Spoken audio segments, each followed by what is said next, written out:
Hello mga ka-realities! Welcome back to my channel and welcome to my vlog and sa part 3 ng video na to. Medyo mahaba tong video na to guys kaya napagtatlo ko siya. So ito yung part 3. Part 3 na pala siya. Magra-rides kami ni Angel guys. Samahan nyo kami guys and again, please don't forget to like and subscribe and click the notification bell para updated kayo sa mga bago kong video guys. I hope mag-enjoy kayo!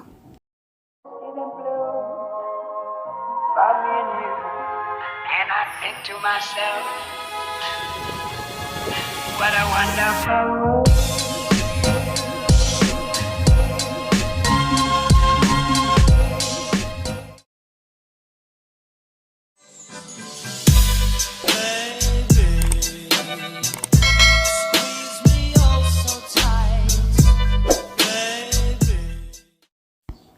So yun guys, andito na tayo ngayon sa loob ng theme park nila dito sa loob ng The View Mall. Ang ganda ng theme park nila guys, napaka-colorful. Ang ganda ng mga pailaw nila dito guys.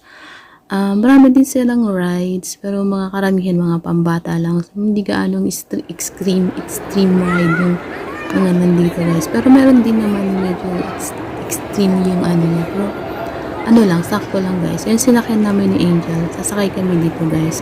Hindi yung sinakyan namin nung una namin punta dito. So, ayan. Ang ganda-ganda niya guys. Ang ganda ng ilaw. Ma-amaze ka sa mga pailaw nila dito kasi ang ganda-ganda talaga guys. So, ayan. Yung magnanay, magkaterno pa ng damit para sa lang naka-red. Siguro birthday nila ngayon. Sure. Ayan guys. Sila lakad-lakad lang kasi ang ganda rin nasa mall kasi parang pag walking ka din. Ang ganda-ganda ng makikita mong view sa loob ng mall. Lalo na dito sa theme park nila guys.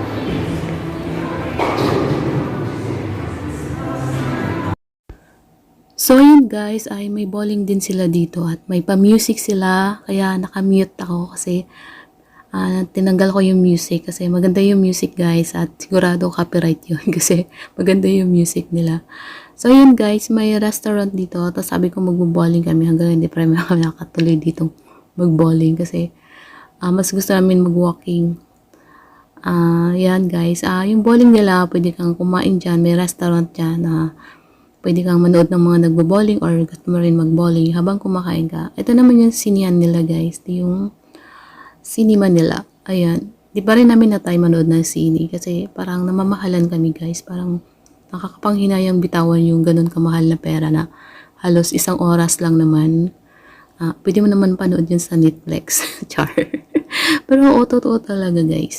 Pwede mo naman mapanood sa ano yan. Abangan mo na lang. Pero mag-aantay ka na lang talaga ng matagal pa bago mo mapanood yung bagong movie na yan na papalabas din sa mga movie na yan. Sa cinema na yan. So, ayan guys, nag-ride si Angel sa motor. Kasi, di pa niya na-try dyan. Sabi ko, subukan mo naman dyan. Para matry mong mag-motor. Ayaw pa nga niya nung una, pero nung bandang huli, nag-enjoy naman. Wow, ibabangga!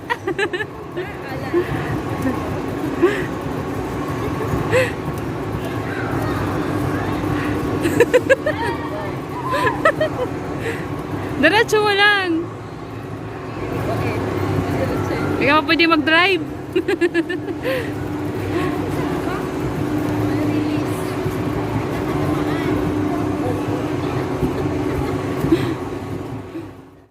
So, yun guys, rides na kami ni Angel. Magra-rides kami ulit kasi dati nag-rides na kami dito nung pumunta kami dati. Kasi si Angel gusto niya mag-rides. Tsaka ayaw niyang mag-rides na mag-isa. So, ayan, napipilitan ako na mag-rides din.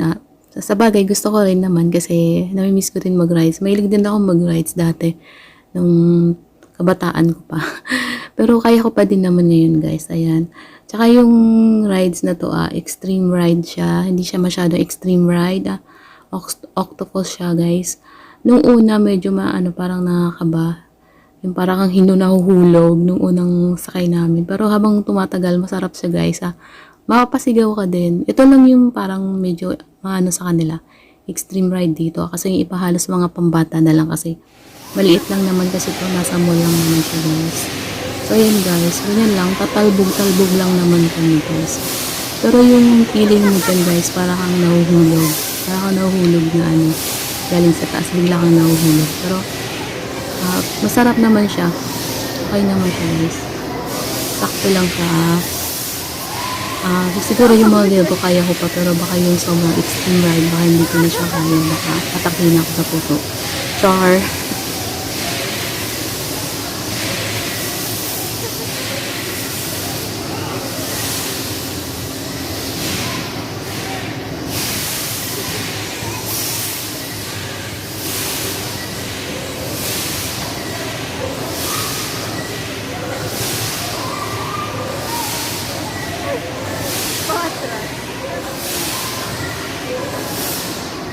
Babalik.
So yun guys, tapos na, ganun lang at walang masyadong sakay, kami lang, siguro mga 3 lang yata yung may laman dito, 3 set lang yata yung may nakaupo dito guys, konti lang, tsaka hating gabi na rin kasi guys. So yun guys, nag-basketball din kami, ayan, masarap mag-basketball guys, sa mga theme parks sa mall, yan ang mas gusto kong ginagawa, mag-basketball kesa mag-rides. Ayan, niyaya ko sa Indian mag-basketball dyan kasi marami pang laman yung nabili namin yung card. So, yun, inubos namin dyan. Pati sa Ate Marvin, pinag-basketball din namin.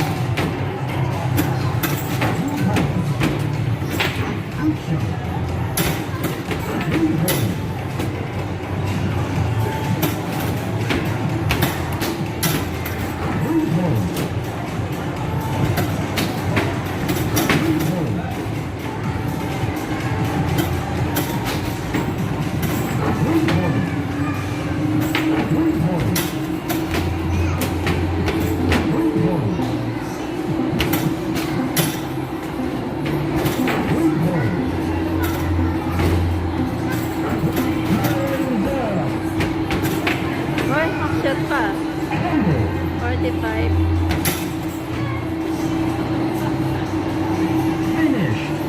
Field.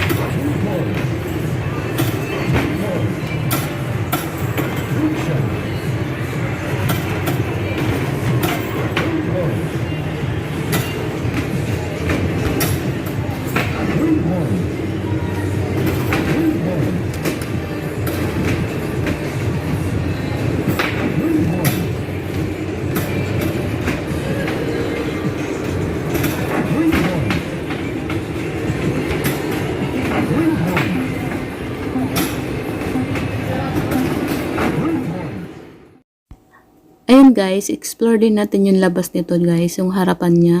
Ay, hindi yata siya harapan, hindi ko sure kung harap siya o side. Basta kasi yung harapan nito guys, nasa ano siya, yung matatanaw mo yung highway ng Coraes Road. So, lagi kami dyan dumadaan, ayan yung Coraes Road guys. So, nadadaanan namin to dati, yung ginagawa pa lang. So, ngayon nandito na kami, namamasyal na. So, nakita namin to habang ginagawa siya. Kasi lagi kaming dumadaan dito pag lumalabas kami, punta kami ng Sulimanya or Olaya. Ayan, dyan kami dumadaan guys. Ayan yung highway ng Corais Road. So, ayan guys. Ang ganda ng view nila dito sa labas. Tapos, ayan yung parking nila. Ayan. May fountain sila dito kaso nakakainis nung saglit lang nila binuksan nung paglabas ko. Pinatay na nila. Parang ayaw nilang pakita sa akin. Pinatay na nila guys nung paglabas ko. So, ayan guys, ikot-ikot lang tayo dito. Ganda ng view dito sa labas. Saka, maganda pa yung weather. Kaya, presko pa. Sarap pa tumambay lalo dito guys.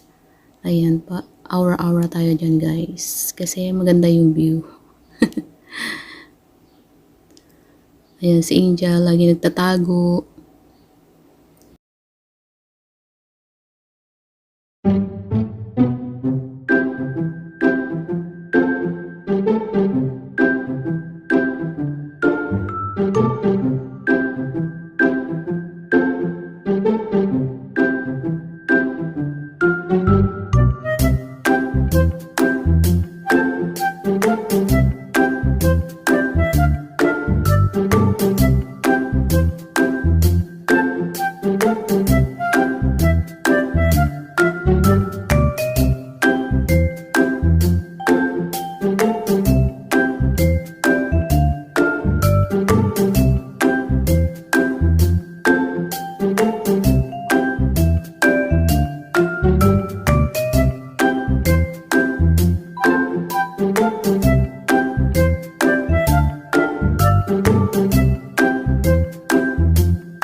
See you in my next vlog. Bye-bye guys.